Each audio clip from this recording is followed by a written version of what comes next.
नमस्कार, मैं हूं सुगंधा सिंह और अभी आप देख रहे हैं रियल न्यूज। रियल न्यूज के आज के मुख्य समाचारों में आपका स्वागत है। इससे पहले रुक करते हैं आज के हेडलाइंस पर। विवाहेतर प्रेम संबंध, परिवार और समाज के लोगों को गुजरा नागवार, प्रेमी युगल की जघन्य हत्या। खत्म हुआ इंतजार, दिगंबर जैन मंदिर रोड का शुरू हुआ निर्माण। बूढ़ानाथ मंदिर के समीप तारापुर में विवाह पंचमी को ले भजन कीर्तन आज। बेहटा जमीन विवाद में निःसंतान दंपति की हत्या, बंद घर में मिली लाश, इलाके में सनसनी। खेत में पटवन कर रहे मजदूर की गोली मारकर हत्या। नागरिक संघर्ष मोर्चा समिति द्वारा शांतिपूर्ण धरना। मुस्लिम राष्ट्रीय मंच भागलपुर का 6 दिसंबर से 12 जनवरी 2021 तक पाकिस्तान को चेतावनी हेतु धरना। शिक्षक के 2 लाख रुपए लेकर चोर फरार, वारदात सीसीटीवी में कैद। रेफरल अस्पताल अमरपुर की लाचार व्यवस्था, ठंड में मरीजों के लिए न तो कंबल उपलब्ध है और न ही समय पर डॉक्टर। भाजपा बांका द्वारा किसान चौपाल एवं कार्यकर्ता सम्मान समारोह का किया गया आयोजन। सुल्तानगंज के आदर्श मध्य विद्यालय प्रांगण में प्रारंभिक माध्यमिक शिक्षक संघ का प्रखंड स्तरीय शैक्षणिक परिचर्चा आयोजन। देसाई इनपुट डीलरों की प्रशिक्षण कार्यक्रम का कृषि कार्यालय में उद्घाटन। वन समिति अध्यक्ष के लिए हुआ मतदान, भुवनेश्वर यादव लगातार चौथी बार बने वन समिति अध्यक्ष। नल जल आपूर्ति ठप होने से ग्रामीणों में आक्रोश, विरोध में किया प्रदर्शन। नल जल आपूर्ति ठप होने से ग्रामीणों में आक्रोश, विरोध में किया प्रदर्शन। अब समाचार विस्तार से। बांका जिले के एक गांव में विवाहेतर प्रेम संबंध, परिवार और समाज के लोगों को नागवार गुजरा। इस प्रेम प्रसंग की परिणति प्रेमी युगल की जघन्य हत्या के रूप में सामने आई। घटना बांका जिले के बौसी अंतर्गत सांगा घुटिया गांव की है, जहां बीती रात प्रेमी युगल सुशिंद्र मंडल एवं सुमंती देवी की पीट कर एवं गला घोटकर हत्या कर दी गई। हत्या के बाद परिवार के लोगों के साथ साथ गांव समाज के लोग भी फरार हो गए हैं। स्थानीय सूत्रों के अनुसार बौसी थाना क्षेत्र का सांगा और घुटिया गांव आसपास ही है। घुटिया गांव के बिहारी मंडल का 32 वर्षीय पुत्र सुशिंद्र मंडल का सांगा के झारू दास की पत्नी सुमंती देवी के साथ प्रेम प्रसंग चल रहा था, जिसका विरोध दोनों परिवार वाले के द्वारा किया जा रहा था। इस बाबत कई बार दोनों के घर में झगड़ा भी हुआ और इसकी सूचना पुलिस को भी दी गई थी। इसी बीच आज सुबह खबर फैल गई कि सुमंती देवी एवं सुशिंद्र दोनों की हत्या हो गई। दोनों प्रेमी युगल की लाश एक ही खाट पर पड़ी थी। इस घटना के बाद घर वाले एवं समाज के लोग फरार हैं। इस सनसनीखेज हत्याकांड की सूचना मिलने के बाद पुलिस मौके पर पहुंचकर मामले की छानबीन कर रही है। इस हत्याकांड को लेकर इलाके में सनसनी व्याप्त है। आप जो है लड़की की मम्मी है ना आप? हाँ। आपके बेटी के साथ में ऐसा घटना कैसे हुआ? पारमान बाबू हम अपनो घरों में पहले 15 दिन पहले कहले गाँव वाला ढुकी सभी मारलक, हमरा बेटी हमरा जमा मारलक। यानी कल जो हुआ ये घटना, कल कैसे हुआ ये घटना? अब कैसे हम छियो न यहाँ, हम छिए वहाँ। तो कुछ जानकारी आप लोग को कब जानकारी हुआ कि आपकी बेटी के साथ में ऐसा हुआ? 8 बजे दिन के। कौन है लड़की? पिताजी। ये घटना कैसे हुआ? मालूम नहीं, हम तो अपना घर में रहते हैं ना। कहाँ रहते हैं? मतलब आपकी लड़की कहाँ थी? लड़की सारी संगा घुटिया था। अच्छा।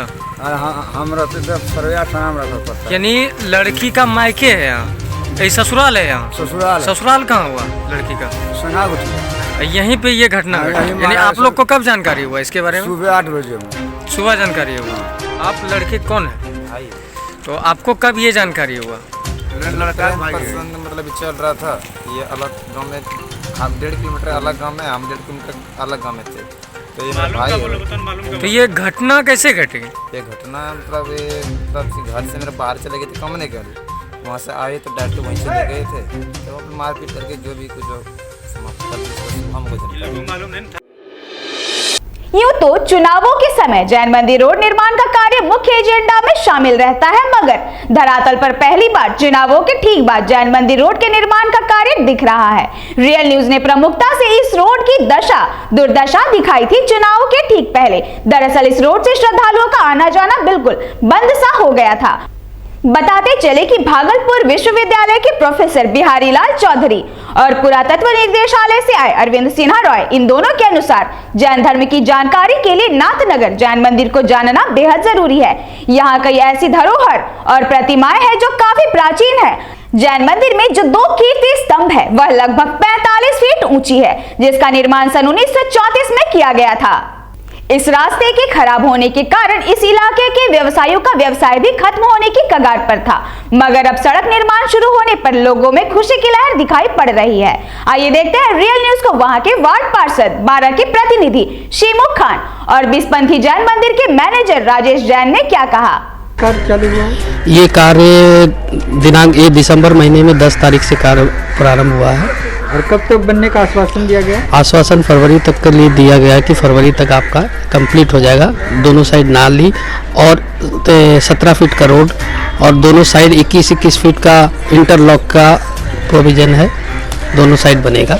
मतलब ये तो कहा जाए कि लंबे अरसों के बाद ये आप लोगों का ये लगभग हमें 6 वर्षों से तो देख रहा हूँ। अगर बरसात उसात आ जाने के बाद यहाँ पूरी तरह जल का प्रकोप रहता था, जिससे श्रद्धालुओं को साधुओं को आने में बहुत तरह की तकलीफ़ें होती थी। और ये काफ़ी बार इसका ठेका हुआ, लेकिन किसी कारणवश से वो ठेका कार्य नहीं हो सका, जिससे हम लोगों को यहाँ पर श्रद्धालुओं को भी आने में तकलीफ होता था और श्रद्धालु कुछ रोड की वजह से ही नहीं आते थे, जिससे धर्मशाला और मंदिरों में काफ़ी नुकसान हुआ है। तो क्या ये रोड बनने से अब ये है कि यहाँ के लोकल लोगों को भी सुविधा हो जाएगी और हमारे पर्यटक जो आते हैं और हमारे जैन संत जो नवंबर के बाद से अप्रैल तक चलते हैं, उन लोगों को भी किसी प्रकार की कोई तकलीफ ना होगी। आपका परिचय? मेरा नाम राजेश जैन, मैं चंपापुर सिटी क्षेत्र बिसपंथी मंदिर का मैनेजर हूँ। चालू हुआ है ये रोड का? अभी 10 से 15 दिन हुआ है। अच्छा, इसका टेंडर किसको मिला? अंकुर को नाम है, अंकुर है नाम उनका। कब तक पूरी हो जाएगी ये तो समय सीमा 1 साल का है उनको, लेकिन हमको लगता है जल्द से जल्द पूरा हो जाएगा। काम तेजी से चल रहा है। और ये कितना साल हो गया ये काम को मतलब रुकेगा? मतलब 5वां साल है। 5वां साल हो गया। 5 साल से मतलब ये रोड ऐसे ही पहाड़ी में बहुत स्थिति गंभीर थी, तो हम लोग लग भिल करके करवाया। तो मतलब जब यहाँ पे बारिश होती थी तो रोड की क्या स्थिति होती थी आने जाने की, मतलब क्या दिक्कत है? बहुत स्थिति ऐसी थी कि घर से आदमी एक दिन बाहर नहीं निकलता था, रोड पर पानी खूब थी, यहाँ तक पानी आ जाती थी, घर का पानी घर में बहुत स्थिति गंभीर थी। तो ये रोड बनने से श्रद्धालुओं में भी कुछ? हाँ, ये जैन मंदिर तो बहुत फेमस है भागलपुर की। हाँ, बिल्कुल। और ये सबको सूचना भी मिल रही है, आने वाले दिनों में अच्छा यहाँ पर आएंगे श्रद्धालु। आपका परिचय? पार्षद प्रतिनिधि शीमुख खान, वार्ड 12। मार्गशीर्ष माह के पंचमी को यानी शुक्ल पक्ष की पंचमी तिथि को मान्यता के अनुसार विवाह पंचमी के रूप में मनाया जाता है और 2020 में यह 19 दिसंबर शनिवार यानी आज मनाया जा रहा है। कहा जाता है कि इस दिन भगवान श्री राम और माता सीता का विवाह हुआ था। हिंदू मान्यता अनुसार इस दिन बहुत सारे लोग व्रत करते हैं। आज भागलपुर के बूढ़ानाथ स्थित तारापुर में अष्टजाम का आयोजन किया गया, जहां श्रद्धालुओं की काफी भीड़ देखने को मिली। भागलपुर स्टेशन परिसर में नागरिक संघर्ष मोर्चा समिति द्वारा 8 सूत्री मांग को लेकर पुरुष एवं महिलाओं द्वारा धरना दिया गया, जिसमें मुख्य रूप से केंद्र सरकार द्वारा स्वीकृत डीआरएम कार्यालय की स्थापना, स्पेशल ट्रेन के नाम पर यात्रियों से अवैध वसूली को बंद करने, रेल की नियमित सेवा बहाल हो, रेलवे का निजीकरण बंद हो, रेलवे के खाली पदों पर अविलंब भर्ती, राजधानी का परिचालन शुरू किया जाए, भागलपुर से बांका जसीडीह तक डीएमयू चलाया जाए, भागलपुर से कहलगांव होते हुए ललमटिया तक डीएमयू चलाया जाए। इन 3 बिंदुओं को प्रमुखता से रखा गया और स्टेशन प्रबंधक डीआरएम मालदा को ज्ञापन भी सौंपा गया। नागरिक संघर्ष मोर्चा के द्वारा धरना दिया जा रहा है। धरना का उद्देश्य ये है कि स्पेशल ट्रेन के नाम पर जनता से पैसा उगाही की जा रही है। दूसरी बात यह है कि भागलपुर में डीआरएम ऑफिस होना था, लालू जी के समय ये तय हुआ था, स्वीकृत हुआ था, वह डीआरएम ऑफिस आज तक नहीं है। रेलवे का निजीकरण चल रहा है। निजीकरण किसके नाम पर किया जा रहा है, क्यों किया जा रहा है? प्रधानमंत्री ने कभी नहीं कहा चुनावी सभा में कि रेलवे का निजीकरण करेंगे, यहाँ तक कि विरोध किया कि निजीकरण नहीं होगा, यह अफवाह है और रेलवे का निजीकरण किया जा रहा है। नवगछिया के गोपालपुर थाना अंतर्गत करारी टिनटंगा स्थित 12 सीट दियारा में अज्ञात अपराधियों ने पटवन कर रहे एक शख्स की गोली मारकर हत्या कर दी। मृतक की पहचान 25 वर्षीय मुकेश मंडल के रूप में की गई। घटना की जानकारी मिलते ही परिजनों ने इसकी सूचना गोपालपुर पुलिस को दी। सूचना मिलते ही स्थानीय पुलिस मौके पर पहुंच शव को कब्जे में लेकर छानबीन में जुट गई है। वहीं घटना के कारणों के बारे में परिजनों ने बताया कि 3 दिन पूर्व बहियार में घास काटने गई मृतक की चचेरी बहन के साथ गांव के ही कुछ युवकों ने छेड़छाड़ करने का प्रयास किया था, जिसका मृतक द्वारा विरोध किया गया था। इसके बाद आरोपी युवकों द्वारा दियारा में गोलीबारी की गई थी। हालांकि स्थानीय पुलिस द्वारा घटना के कारणों के बारे में स्पष्ट रूप से इसकी पुष्टि नहीं की गई है। राजधानी पटना के बिहटा थाना क्षेत्र के सिमरी गांव के वंशी टोला में निसंतान दंपति की हत्या से इलाके में सनसनी फैल गई। शाम से ही दंपति का घर बंद रहने के कारण ग्रामीणों को शक हुआ और बिहटा पुलिस को इसकी सूचना दी गई। पुलिस जब घर के अंदर गई तो पति की लाश खिड़की के पास और पत्नी की लाश रसोई के समीप पड़ी थी। दोनों के सर पर गहरे चोट के निशान थे। मृतक की पहचान दीपक कुमार और मृतका की पहचान संगीता कुमारी के रूप में हुई है। वहीं स्थानीय लोगों के मुताबिक मृतक दीपक कुमार मानसिक रूप से थोड़ा विक्षिप्त था और 3 साल पहले 9 लाख में 1 कट्ठा जमीन बेचकर अपना नया मकान बनवाया था, जबकि उसके हिस्से में कुल 10 कट्ठा जमीन बनता था। परिवार वालों ने गांव के एक ही व्यक्ति पर हत्या का आरोप लगाया है। बताया यह भी गया है कि आरोपी ने ही मृतक की जमीन खरीदी थी और उससे विवाद भी चल रहा था। पुलिस मामले की अनुसंधान कर रही है। एफएसएल की टीम के डॉक्टर संदीप पांडे के मुताबिक पुलिस को सूचना मिली कि एक दंपति की लाश पड़ी है। प्रथम दृष्टया मामला हत्या का लगता है, वैसे जांच के बाद स्थिति स्पष्ट हो पाएगी। बिहटा थाना अध्यक्ष अवधेश कुमार झा ने बताया, मृतक के परिजनों की तरफ से लिखित आवेदन दिया गया है, जिस आधार पर जाँच किया जा रहा है। तो मैंने कि देखे कि यहाँ पड़ी आदमी लाश गिरा हुआ है। कल 7 बजे फोन किया, शाम में बोला कि अच्छी महक यहाँ पे फोन किया तो बोले कि यहाँ पर ऐसा बात हो गया। तो हम लोग यहाँ पहुँचे 10 बजे रात में।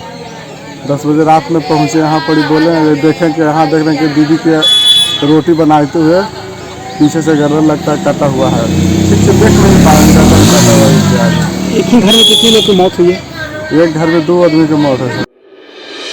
मुस्लिम राष्ट्रीय मंच के तत्वाधान में पाकिस्तान को चेतावनी देते हुए धरना का कार्यक्रम चलाया जा रहा है। कोरोना काल में ही हम मजबूत भारत हेतु हस्ताक्षर अभियान चलाया गया था। वहीं फिर से पाकिस्तान को चेतावनी देने हेतु 6 दिसंबर से 12 जनवरी 2021 तक धरना व विरोध का कार्यक्रम चलता रहेगा। आइए सुनते हैं इस मौके पर मुस्लिम राष्ट्रीय मंच प्रदेश संयोजक अल्तमश बिहारी ने क्या कहा। पाकिस्तान को चेतावनी जो 6 दिसंबर से शुरू हुआ है और 12 जनवरी 2021 तक चलेगा। इस कार्यक्रम के तहत हम लोग उमर अब्दुल्ला जिसने कहा कि मुझे भारत से ज़्यादा चीन पर भरोसा है, महबूबा मुफ्ती ने कहा कि मुझे तिरंगा पसंद नहीं है, ऐसे लोगों से इस धरना के माध्यम से हम कहना चाहते हैं कि आप भारत छोड़ दो और जाकर अपने पसंद के देश में रहो। साथ ही साथ इस धरने के माध्यम से हम पाकिस्तान को भी चेतावनी देना चाहते हैं कि 1947 से जो आपने हमारे 1000 वर्ग किलोमीटर ज़मीन गिलगित और बल्टिस्तान को अपने कब्जे में रखा है, उसे बहुत जल्द मुक्त करें, अन्यथा मुस्लिम राष्ट्रीय मंच कश्मीर की ओर कूच करेगा। चोरों का आतंक दिनों दिन बढ़ता जा रहा है। ताजा मामले में बीते गुरुवार को चोरों ने नवगछिया में शिक्षक की बैग से 2 लाख रुपए उड़ा लिए। घटना की जानकारी देते हुए सिमरिया गांव निवासी पीड़ित शिक्षक मोहम्मद असद ने बताया कि वह मध्य विद्यालय बनिया में कार्यरत है। घर के काम से नवगछिया शहर की SBI बैंक शाखा आए थे एवं घर निर्माण के कार्य से उन्होंने शाखा से 2 लाख रुपए निकाले थे। उसके बाद उन्होंने रुपए झोले में डालकर मोटरसाइकिल से बांध दिया। बैंक से निकलने के बाद जब रास्ते में घर के लिए राशन खरीदने किराना दुकान पर मोटरसाइकिल खड़ी की, तभी पीछे से चोरों ने बाइक से बंधे झोले को उड़ा लिया। वहीं उन्होंने इस बाबत रुपए चोरी होने की सूचना पुलिस को दी। सूचना मिलते ही पुलिस ने शिकायत दर्ज कर मामले की छानबीन शुरू कर दी। वहीं पुलिस ने घटना स्थल पर किराना स्टोर से CCTV फुटेज बरामद की है।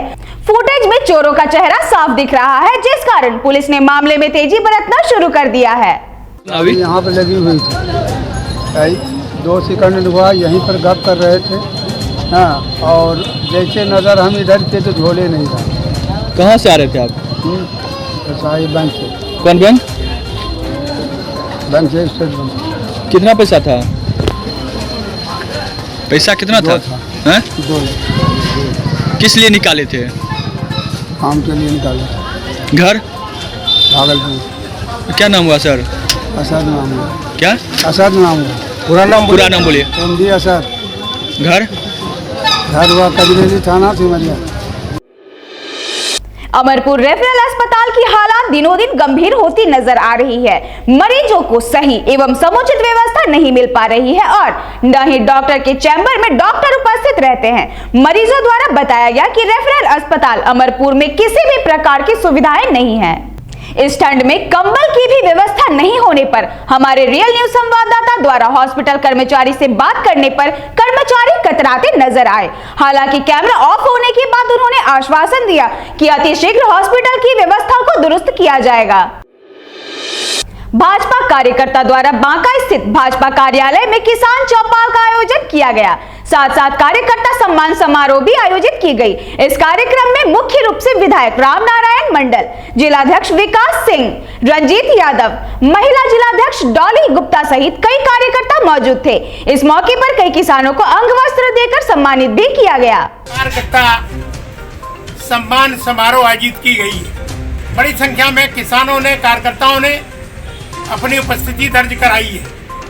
यह ठीक है, जो व्यवस्था थी वो व्यवस्था कम पड़ रहा है, लेकिन तब भी कार्यकर्ता पूरा मनो ध्यान से यहाँ खड़े हैं।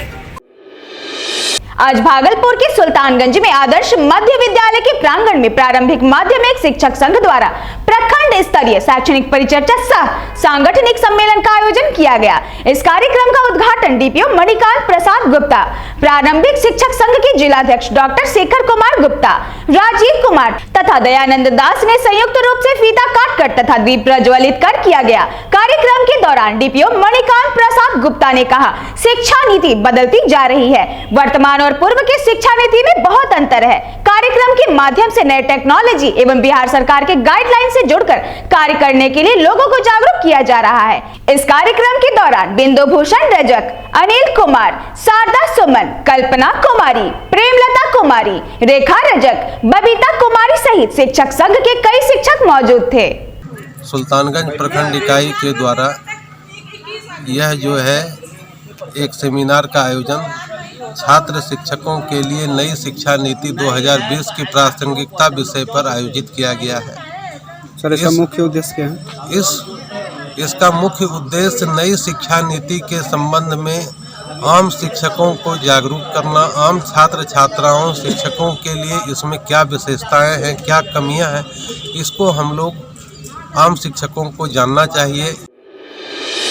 बिहार सरकार किसानों को होने वाले कृषि संबंधित समस्याओं के निराकरण हेतु अनेकों उपाय कर रही है। इसी के तहत कृषि प्रौद्योगिकी प्रबंध अभिकरण के द्वारा राज्य स्तर पर आयोजित होने वाले diploma in agriculture extension services for input dealers Desai प्रशिक्षण कार्यक्रम का आयोजन शेखपुरा के जिला कृषि कार्यालय में उद्घाटन किया गया। बामेटी के निदेशक जितेंद्र प्रसाद एवं जिला कृषि पदाधिकारी शिवदत्त प्रसाद सिन्हा ने दीप प्रज्वलित कर कार्यक्रम का उद्घाटन किया। इस कार्यक्रम के तहत जिले के देसाई इनपुट के सभी डीलरों को आत्मा के द्वारा 48 सप्ताह की ट्रेनिंग दी जाती है, जिसमें 40 सप्ताह थ्योरी तथा 8 सप्ताह प्रैक्टिकल करवाया जाता है। इस प्रशिक्षण के दौरान किसानों को फसलों में होने वाली बीमारियां और उसमें लगने वाले कीड़ों से फसलों को बचाने के उपाय बताए जाते हैं। साथ में उन्हें डिप्लोमा का सर्टिफिकेट भी दिया जाता है। आज ये कार्यक्रम में का खास करके देसी प्रोग्राम का शुभारंभ हुआ है और ये हमारा डिप्लोमा डिग्री ये हमारी आधारित पाठ्यक्रम है और इसमें हमारे 40 इनपुट डीलर्स ट्रेनिंग लेते हैं और ये 40 दिन थ्योरी का क्लासेस इनकी होती है और 4 दिन इनकी फील्ड 8 दिन की फील्ड का ये परिभ्रमण होता है। तो कुल मिलाकर के ये 48 जो हमारे क्लासेस हैं वीक में एक दिन का इसमें मामला है।